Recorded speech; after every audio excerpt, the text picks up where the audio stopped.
Hello, welcome to another episode of Difficult Questions. This one, I wanted to talk about rage and pain. Been looking for a unique way, possibly some kind of new way to talk about what kicked off recently, the rage and pain of the Israeli-Palestinian conflict. And I know this has filled the news and it's filled with a lot of emotion, and Jewish people have a history of being people trying to wipe them out. And so there's that all rolled into it. Again, with on top of this idea that now Israel is a major power and Palestine is the little guy, and Palestine started it this last time. And so it's a hotbed of controversy, right? And I wanted to try and figure out how to talk about that in a new way, because what I see as an outsider, and I'm an outsider often, is a response to rage and pain. And it's historical rage and pain. It's a human knee-jerk reaction to feel wronged and to have your people feel wronged and to want to fight back and to want to stop people from abusing you. But as I was looking at it, and people are talking about it, and as people, especially in the West, really think it's something special, but it's not. It's the human condition. I can think of people talking about killing Israelis and hostages, and I think about Cambodia, I think about Armenia, I think about Rwanda. I mean, any of these conflicts where you have people with cultural differences fighting over land and control, that's not unique to Israel, to the Jewish people. And I think that what is unique is they have, as a people, they have continually succeeded and are able to put themselves in the greater consciousness. And, you know, I'm reading some stuff people post, some Jewish friends of mine, about how you can call them negative things, but they will continue on. You can take their land, but they will continue on. And I'm just thinking, well, that happened to the Native Americans. So it's not unique.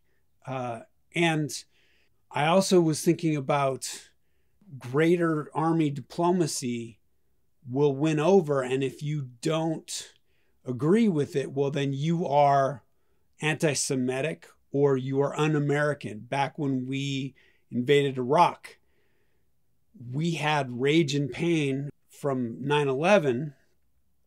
And even though other countries didn't necessarily agree with us that we were going to go liberate Iraq, because it had nothing to do with the terrorist attacks on 9/11. Well, if you weren't with us and you didn't agree that we were going to liberate Iraq from Saddam Hussein, then you were against us. And I remember this whole thing of the French not backing us, and we hated the French, and the whole freedom fries thing. And I see Jewish people doing the same thing. They're like, look, if you're not, we have hostages, and we're going to make sure these people don't hurt us ever again.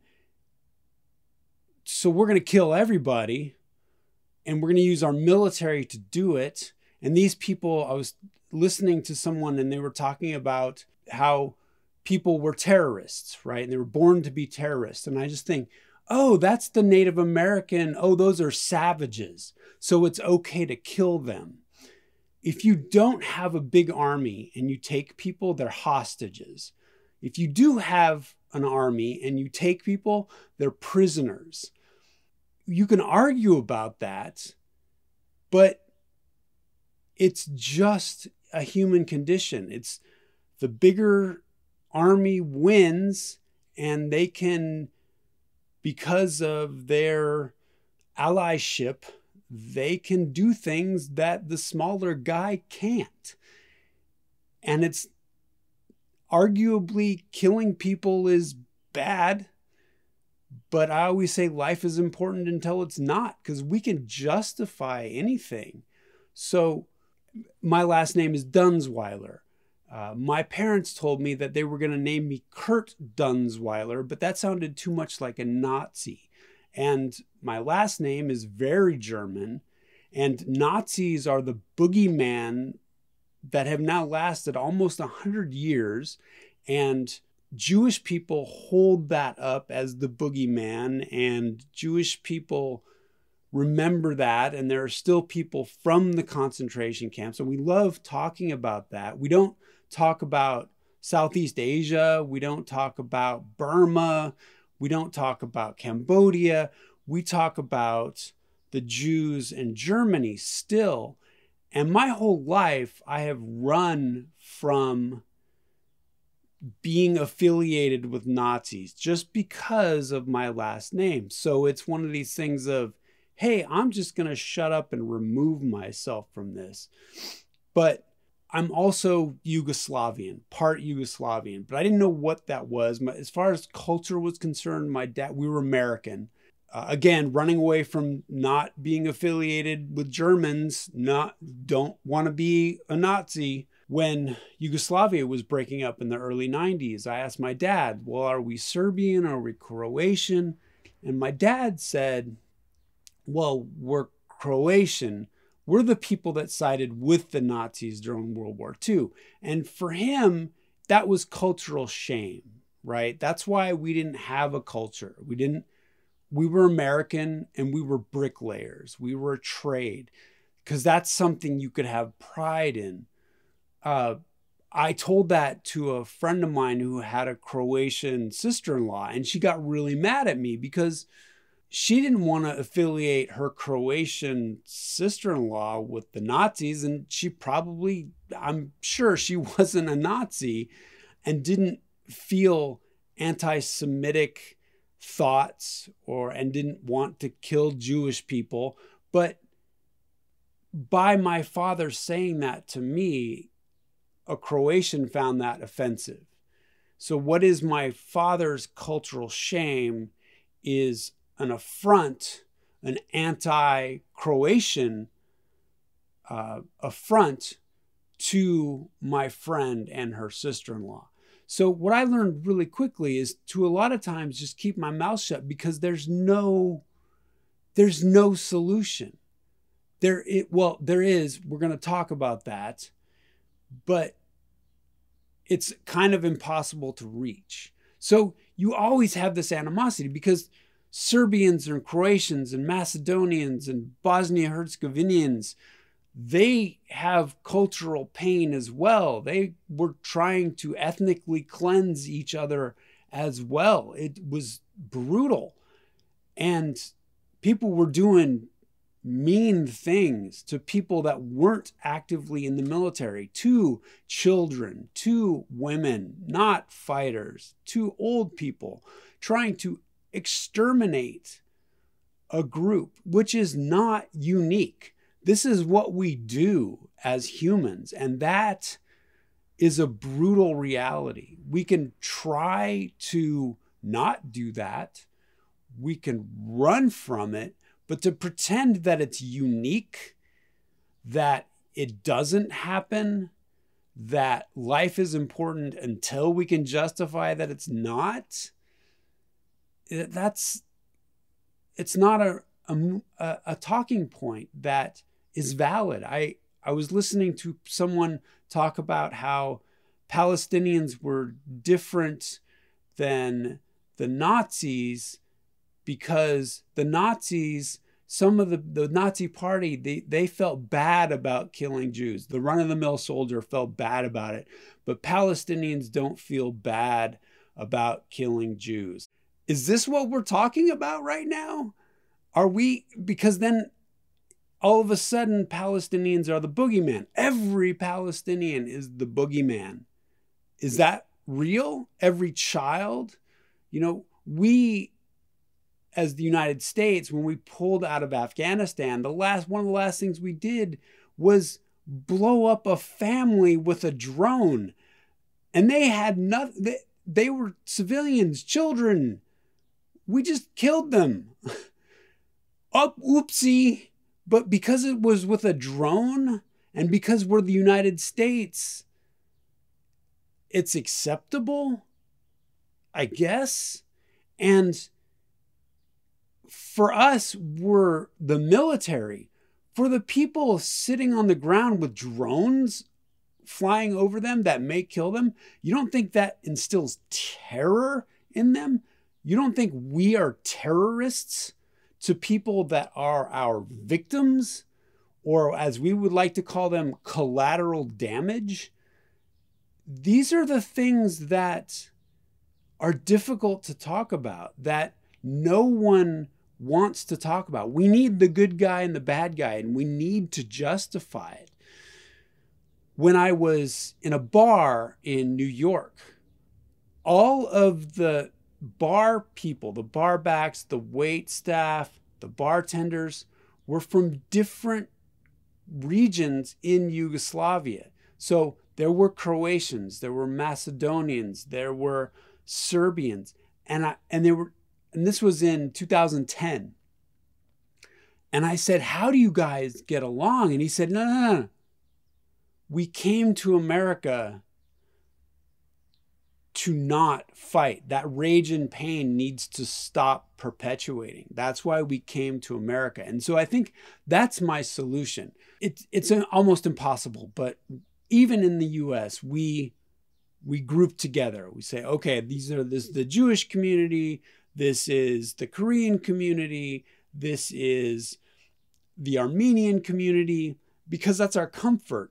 But that helps no one.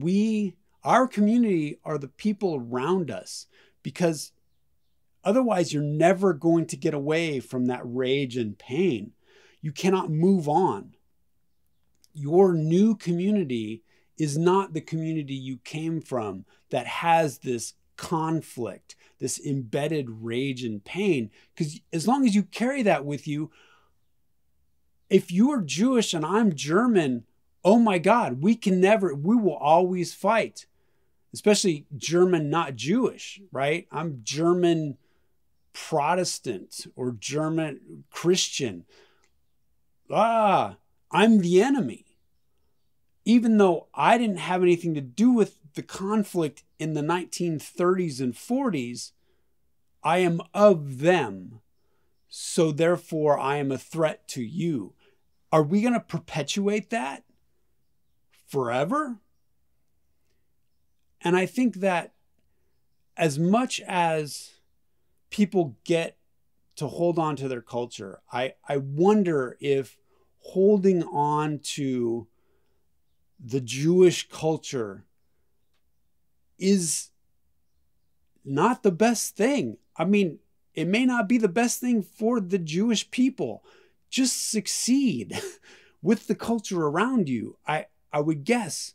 Same with Armenians, same with Koreans, same with whoever. And again, I get to say that having no affiliation. I've run away from any affiliation because I was told, I was grown up, I was raised to think that I needed to not have any affiliation with anybody. So it's easy for me to say, because I am a culture of one. I am Glen Dunzweiler. There's only one Glen Dunzweiler in the world that Google can find.